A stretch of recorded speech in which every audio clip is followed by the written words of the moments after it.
నిన్నటి దినం అనగా ఆదివారం సాయంత్రం 5 గంటలప్పుడు శిఖరం వద్ద ఒక అమ్మాయి కాంపౌండ్ వాల్ ఫెన్సింగ్ గోడెక్కి ఫారెస్ట్లో దూకిందని చెప్పేసి ఫోన్ ద్వారా సమాచారం రావడం జరిగింది. ఇమీడియట్గా నేను మా సిబ్బంది అక్కడికి పోయి వెతికినాము. ఒక 1 అవర్ 2 అవర్స్ వెతికినా సరే ఏమి అమ్మాయి ఆచూకీ కానీ ఏమి కనబడలేదు మనకి. తర్వాత ఇమీడియట్గా ఫారెస్ట్ వాళ్ళకి అదేవిధంగా టెంపుల్ వాళ్ళకి కూడా సమాచారం అందించాం. నైట్ అంతా గాలించినా మనకేం దొరకలేదు. మార్నింగ్ మళ్ళీ 5 o'clock నుంచి అమ్మాయి గురించి వెతకడం ప్రారంభించాం. అలా 5 o'clock వెతికేటప్పటికి ఈరోజు ఉదయం 11 గంటలకి అమ్మాయి దూకిన ప్లేస్ నుంచి సుమారు 2 కిలోమీటర్ దూరంలో ఫారెస్ట్లో కనిపించింది. ఒక చెట్టు వద్ద ఉన్నది. అమ్మాయికి ఎలాంటి ఇబ్బంది లేకుండా బయట తీసుకురావడం జరిగింది. అమ్మాయిని తీసుకొని వచ్చిన తర్వాత ఎందుకమ్మా సూసైడ్ చేసుకోవాలని చెప్పి ఆత్మహత్య గల కారణాలు వివరిస్తే ఈ అమ్మాయి వాళ్ళ ఇంట్లో ఆర్థిక పరిస్థితులు బాగోలేక ఆన్లైన్ లోన్ యాప్లో ఒక 15,000 వరకు అప్పుగా తీసుకుంది. ఈ 15,000 కన్నా అమ్మాయి 50,000 వరకు తిరిగి వాళ్ళు రీపే చేసింది.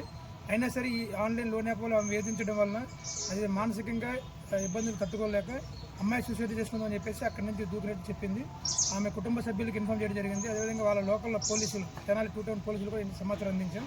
వాళ్ళ అక్క వాళ్ళ నాన్న వాళ్ళు వస్తున్నారు. వాళ్ళకి కుటుంబ సభ్యులకి అమ్మాయిని అప్పగించడం జరుగుతుంది.